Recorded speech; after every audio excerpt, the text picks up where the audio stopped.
Hello everyone. तो आज हम लोग करने वाले हैं क्वेश्चन नंबर 5। चैप्टर कौन सा है? 20 एडजस्टिंग इन फाइनेंशियल स्टेटमेंट। ठीक है, एडजस्टमेंट के साथ हम फाइनेंशियल स्टेटमेंट का चैप्टर कर रहे हैं। राइटर कौन है? T S. Grewal.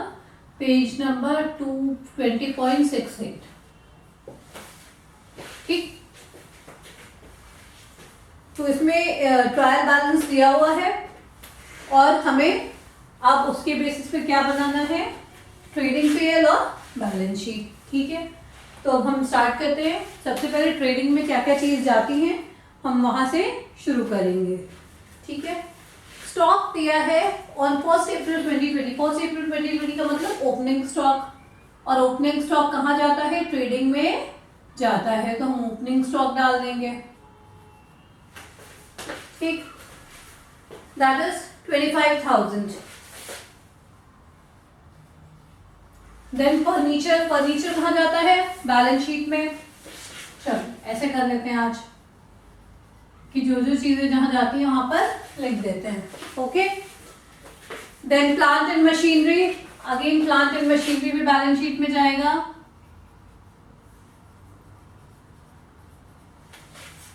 Okay, then debtors, ये भी बैलेंस शीट में जाएगा।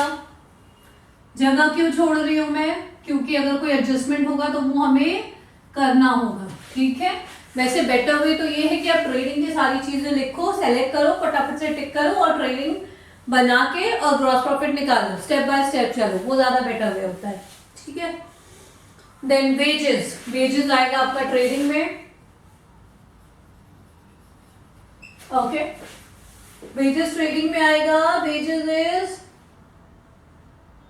12,000 और वेजेस के साथ एक एडजस्टमेंट भी है। जब भी हम कुछ लिखेंगे तो हमें चेक क्या करना है कि उसके साथ कोई एडजस्टमेंट तो नहीं है। तो वेजेस के साथ एक एडजस्टमेंट है, आउटस्टैंडिंग वेजेस है। आउटस्टैंडिंग वेजेस भी है। ठीक है, कितने? 600। तो ये हो गया 12,600। ठीक, वेजेस के बाद है सैलरीज, वो नीचे आएगा यहाँ पर प्रॉफिट एंड लॉस में। ओके, उसके बाद है बैड डेट्स, वो भी यहां पर ही आएगा प्रॉफिट एंड लॉस में।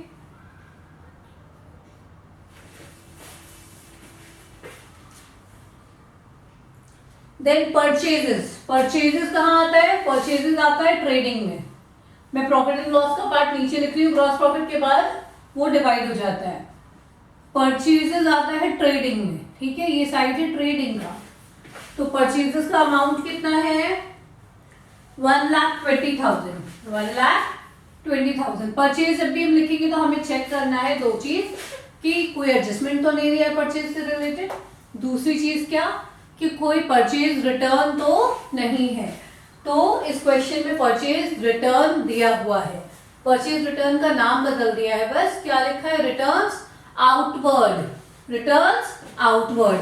अच्छा, जब भी किसी को कंफ्यूजन हो अगर एग्जाम टाइम में कि रिटर्न्स आउटवर्ड, रिटर्न्स इनवर्ड, कौन सा परचेज रिटर्न है, कौन सा सेल्स रिटर्न है, ठीक है, तो आपको क्या करना है? ध्यान रखना, परचेज रिटर्न किस साइड में दिया होगा? क्रेडिट साइड में। अगर ट्रायल बैलेंस बना के दिया है तो परचेज रिटर्न किस साइड में दिया होगा? क्रेडिट साइड में। ठीक है, और सेल्स रिटर्न किस साइड में दिया होगा? डेबिट साइड में। ऐसे याद रख लेना, या फिर रिटर्न्स आउटवर्ड को याद रख लेना, परचेज रिटर्न होता है। तो जैसे भी आपको इजी हो, बस याद रखना है इस चीज को। तो ये है रिटर्न आउटवर्ड। परचेज में से हम क्या करेंगे? परचेज रिटर्न को माइनस करेंगे। कितना? 1,000।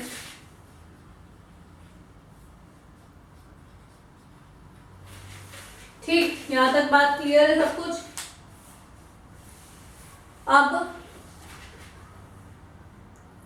उसके बाद है इलेक्ट्रिसिटी चार्जेस, ये सब आएगा आपका पीएनएल में। तो यहां पे मैं डाल दे रही हूं टू इलेक्ट्रिसिटी चार्जेस।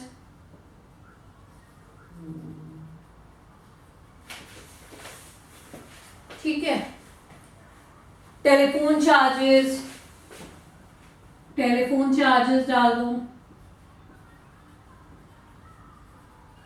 ये सब कहाँ पर आता है? P&L में। ठीक, ये सब इनडायरेक्ट एक्सपेंसेस हैं, ये P&L में आते हैं। जनरल एक्सपेंसेस,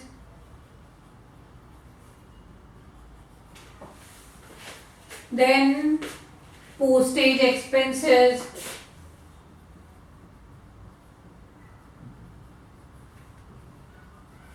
इसके बाद दिया है रिटर्न्स इनवर्ड। रिटर्न इनवर्ड मतलब सेल्स रिटर्न। रिटर्न्स इनवर्ड मतलब सेल्स रिटर्न। सेल्स रिटर्न कहां पर आएगा? सेल्स के साथ माइनस होगा ना, सेल्स के साथ माइनस होगा। तो जब हमने सेल्स रिटर्न लिख सकते हो आप, या रिटर्न्स इनवर्ड लिख सकते हो। जब सेल्स रिटर्न के साथ लिख ही लिया है तो हम सेल्स भी देख लेते हैं ढूंढ के कि कहां पर है सेल्स। सेल्स क्रेडिट साइड में, जो भी चीजें क्रेडिट साइड में वो क्या होती हैं? वो इनकम होती हैं। जो भी चीजें क्रेडिट साइड में गिवन है दैट इज इनकम। ठीक है, 227,800 ये सेल्स है, और रिटर्न इनवर्ड कितना है? 900। तो हम इसमें से माइनस करके फिर लिख देंगे। ठीक, यहां तक क्लियर है सब कुछ? उसके बाद इंश्योरेंस प्रीमियम है।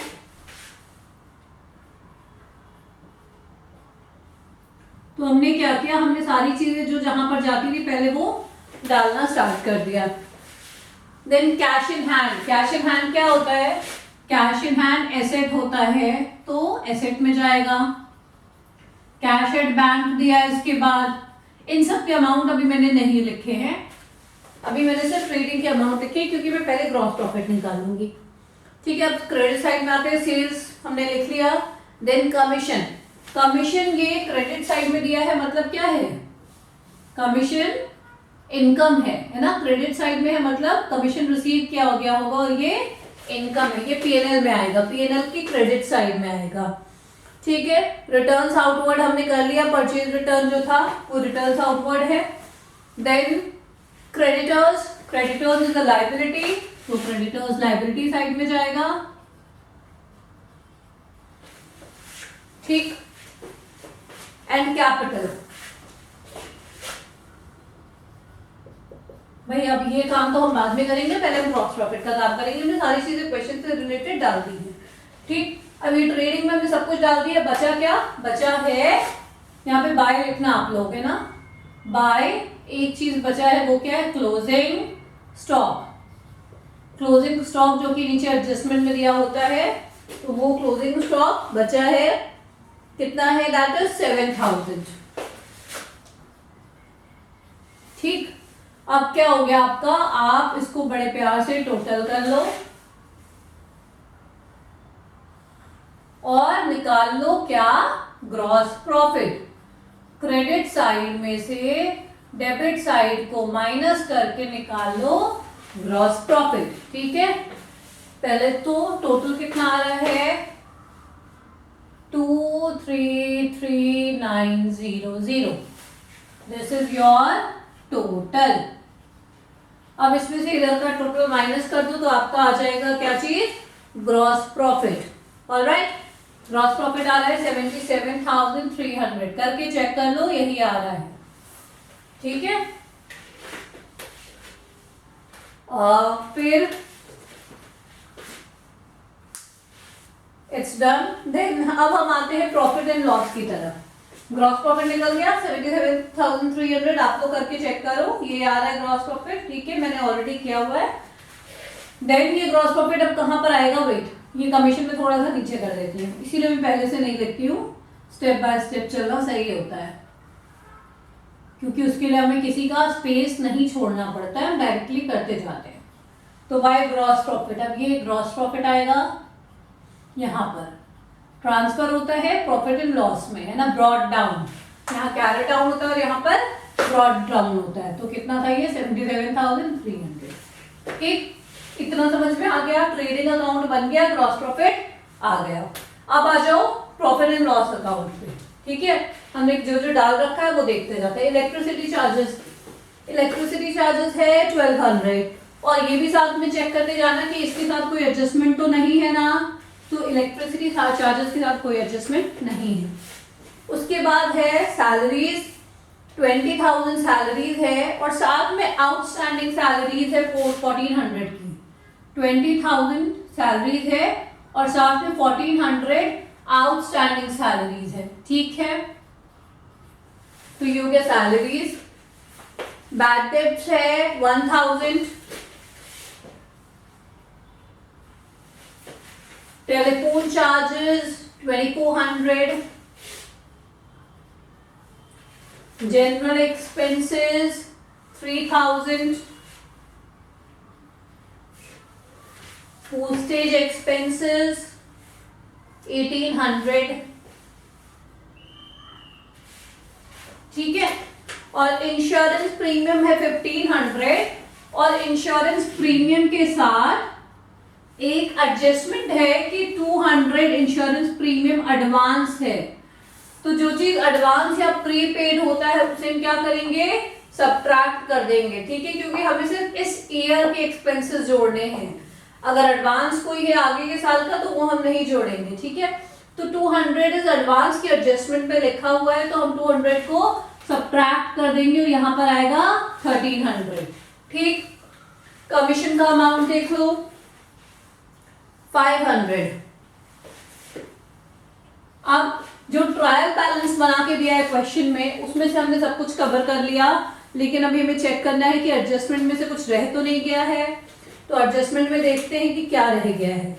एडजस्टमेंट में एक चीज रह गई है डेप्रिसिएशन, ठीक है। और लिखा है डेप्रिसिएशन को जरा सा समझना है, यहाँ पर लिखा है कि फिक्स्ड एसेट पे डेप्रिसिएशन 5% चार्ज होगा। फिक्स्ड एसेट पे डेप्रिसिएशन 5% चार्ज होगा, ठीक है। तो फर्नीचर एक फिक्स्ड एसेट है और दूसरा फिक्स्ड एसेट क्या है, प्लांट एंड मशीनरी। यहाँ पे मैं सॉल्व कर रही हूँ, जरा देखना है इसको। फर्नीचर है और दूसरा क्या है, प्लांट एंड मशीनरी। ये दो फिक्स्ड एसेट है, बाकी कोई फिक्स्ड एसेट नहीं है, ठीक है। तो ये फिक्स्ड एसेट है। अब देखो फर्नीचर का अमाउंट है 8000, फर्नीचर का अमाउंट कितना है 8000। तो 8000 पर तो 5% चार्ज कर दो भाई, ठीक है, तो आएगा 400, ठीक, ये बात ठीक है। टू डेप्रिसिएशन, जरा से इसको बड़ा करना पड़ेगा मुझे। टू डेप्रिसिएशन फर्नीचर पर आ गया आपका कैलकुलेशन 400, ठीक, इसमें कोई दिक्कत नहीं है, ये सिंपल सिंपल है, इसमें कोई भी इश्यू नहीं है। अब आ जाओ नीचे प्लांट एंड मशीनरी पे। तो प्लांट एंड मशीनरी का पहले तो अमाउंट देखेंगे कि कितना है। तो प्लांट एंड मशीनरी का अमाउंट तो 1,50,000 दिया है। कितना दिया है 1,50,000। This is my place for rough work, confuse नहीं होना। 1,50,000, ठीक है।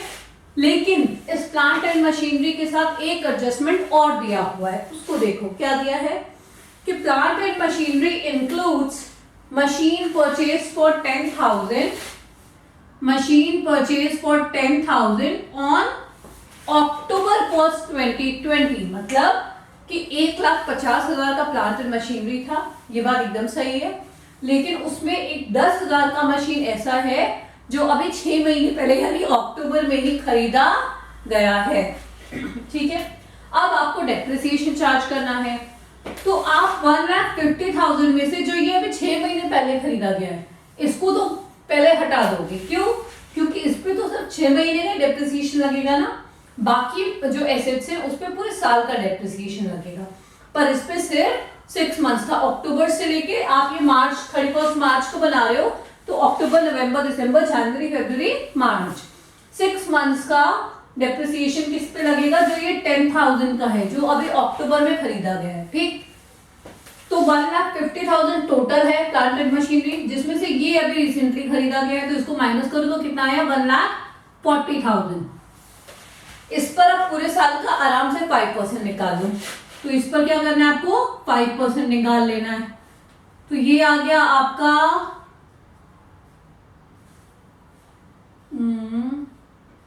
7,000।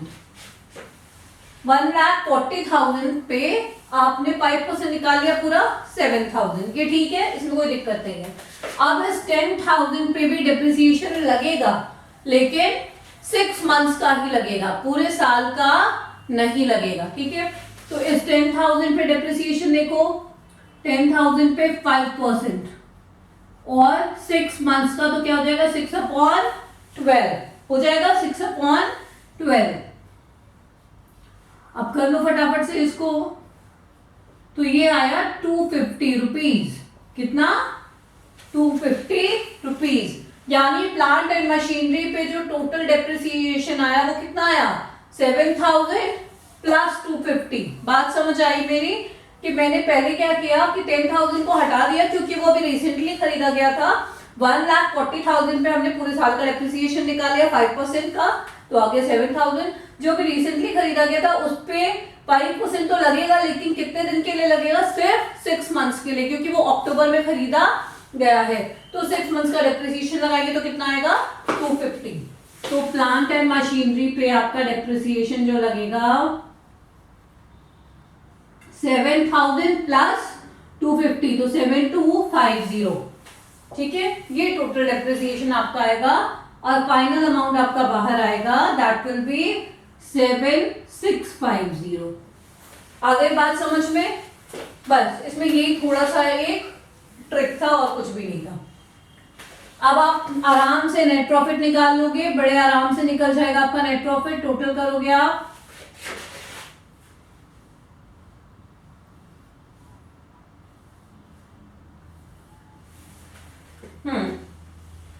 देखो टोटल कितना आ रहा है? 77800।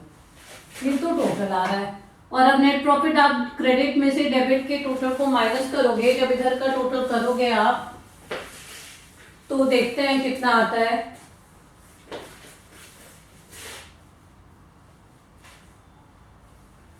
So let me total and you also total.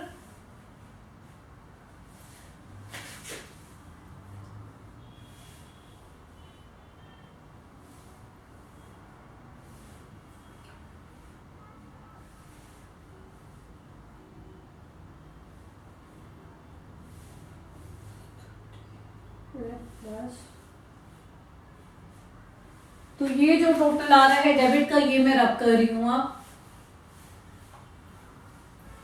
Okay, ये जो टोटल आ रहा है डेबिट साइड का, दैट इज कमिंग 39750। ठीक है, ये आ रहा है क्या? 397। और क्रेडिट का टोटल कितना है? 77800। तो क्रेडिट के टोटल में से डेबिट के टोटल को माइनस करेंगे। ठीक, तो देखते हैं कितना आता है।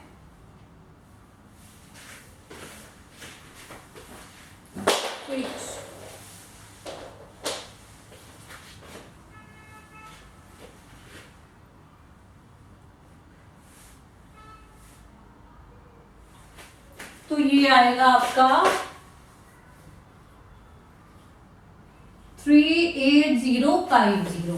ठीक है, ये आपका आएगा कितना? 38050। तो ये क्या हो गया? आपका नेट प्रॉफिट हो गया। ये क्या हो गया?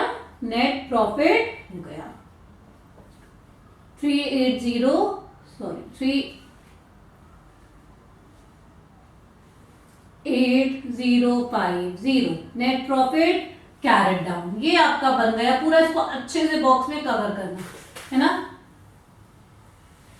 तो ये आपका नेट प्रॉफिट आया 38050। अब हम यहां पर आते हैं, बैलेंस शीट की तरफ आते हैं कि बैलेंस शीट कैसे बनेगा। So let's start for the balance sheet. Capital, सबसे पहले कैपिटल लिखा है ना हमने। कैपिटल देखो कितना है? 1,50,000। इसमें हम नेट प्रॉफिट प्लस कर देंगे 38050। कोई ड्राइंग्स नहीं है तो हमें कुछ माइनस नहीं करना है। ठीक है, कोई ड्राइंग्स नहीं है तो हमें कुछ माइनस नहीं करना है। क्रेडिटर्स 40,000। ठीक, अब एक बार लाइबिलिटी में और क्या चीजें जाती है ये बात रिकॉल कर लो। तो लाइबिलिटी में कुछ भी अगर आउटस्टैंडिंग है तो वो भी लाइबिलिटी होता है। तो आउटस्टैंडिंग क्या क्या था? यहाँ पर आउटस्टैंडिंग वेजेस था, तो आउटस्टैंडिंग वेजेस आ जाएगा। आउटस्टैंडिंग वेजेस कितना था? ये 600। फिर सैलरी भी आउटस्टैंडिंग थी, तो आउटस्टैंडिंग सैलरी वो आएगा 1400। ठीक, तो ये दोनों चीजें जो आउटस्टैंडिंग थी ये हमने यहाँ पर डाल दिया। आउटस्टैंडिंग लायबिलिटी होती है एडवांस या प्रीपेड, अगर कुछ पेमेंट किया है आपने तो दैट इज एसेट, ठीक। देन एसेट साइड पे आते हैं, फर्नीचर। फर्नीचर का अमाउंट है 8000, फर्नीचर का अमाउंट है 8000, इस पे डेप्रिसिएशन हमने कितना चार्ज किया है 400, तो फर्नीचर में से ये माइनस किया हमने। प्लांट एंड मशीनरी का अमाउंट है 1,50,000, इसमें डेप्रिसिएशन कितना माइनस किया है हमने 7650, ठीक है, नहीं 7250, 400 तो फर्नीचर का है, 7250 ये डेप्रिसिएशन हमने माइनस किया।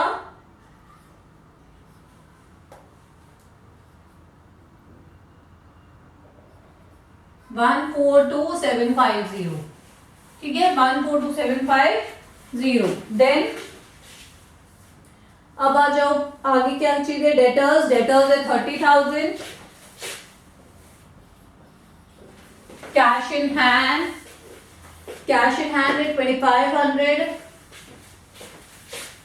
और कैश एट बैंक है 40,000, ठीक। इसके अलावा क्या जाता है एसेट में, इसके अलावा एक तो अगर इसमें कोई भी चीज प्रीपेड या एडवांस है तो इंश्योरेंस जो था दैट वाज एडवांस में पेड था ना, दैट मींस प्रीपेड इंश्योरेंस, तो प्रीपेड इंश्योरेंस जाएगा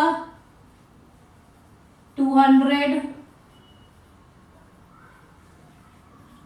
और क्या जाएगा, और जाएगा क्लोजिंग स्टॉक, ठीक है। क्लोजिंग स्टॉक दो जगह जाता है ना, एक ट्रेडिंग में और एक बैलेंस शीट के एसेट में, तो क्लोजिंग स्टॉक जाएगा, ठीक है, 7000।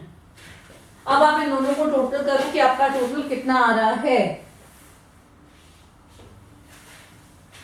ठीक है। Where is total 188,050 plus 40,000 plus 2000, ठीक है, ये आ रहा है 230,050, ठीक। अब इधर का भी टोटल कर लेते हैं, एसेट साइड का ये मैच होना चाहिए, यही साइन है कि आपका जो क्वेश्चन है वो करेक्ट हुआ है। अगर लायबिलिटीज और एसेट साइड मैच नहीं हो रहा है दैट मीन्स आपका क्वेश्चन जो है वो कुछ गड़बड़ है, ठीक है। आपका जो सोल्यूशन आपने किया है दैट इज समथिंग रॉन्ग, ठीक। तो लेट अस चेक, एकदम बराबर आ रहा है 230,050, ठीक है। This was question number 5, it is done, thank you.